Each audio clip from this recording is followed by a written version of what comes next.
So now I'm going to talk about the cortisol, insulin, glucose triad. And so I've been teaching this for years. And so we talked about glucose and where, you're going to get that glucose anytime you eat. Your body is going to break down what you eat into some level of glucose. And then pancreas secretes insulin. And where cortisol comes in again is with that crash. If you crash down, then your body has to secrete cortisol to bring that blood sugar back up. Now, you can enter this triad with stress, and not even necessarily actual stress, but perceived stress.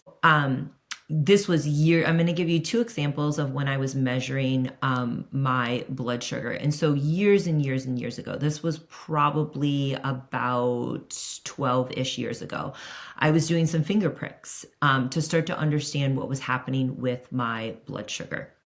And I remember one morning, and I had a very protein, fiber, healthy fat, rich breakfast.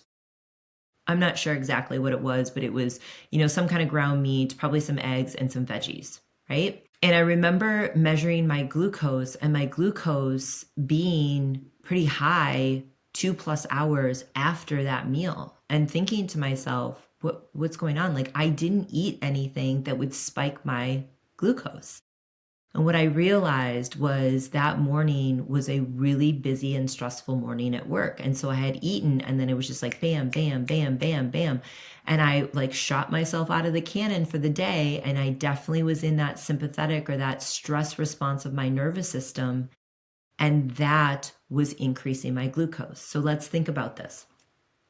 If we are either running from the tiger because we are boom, boom, boom, boom, boom, boom, all day or in the morning or all day long, or we have a perceived stress that we are running from the tiger because of a story we're creating in our head about something that hasn't even happened, or just stressing about things that are maybe and likely outside of our control, we have a physiological response in our body to that, because our body does not know the difference between real and imagined.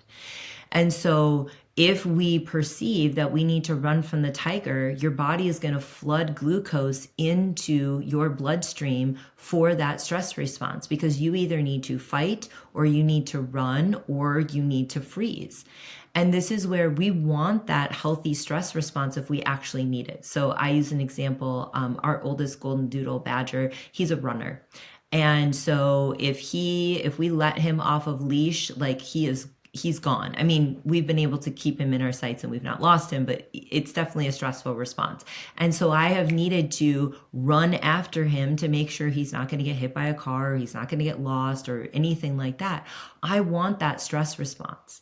I do not want that stress response when I'm sitting in traffic, or I'm stressing out about something that's happening, or I'm sitting at work, or I'm just moving through my day. And so that's what I was seeing when I was measuring my glucose, is I was actually seeing this is actually a stress response. It actually had nothing to do with what I was eating. And this is where I see so many women try to strangle nutrition. And it's all about, I need to cut carbs, or I need to count my macros, or I need to restrict more. When in reality, it's like on the nervous system level, this is what is impacting your blood sugar. And I'm going to tie in a somatic tie-in here at the end.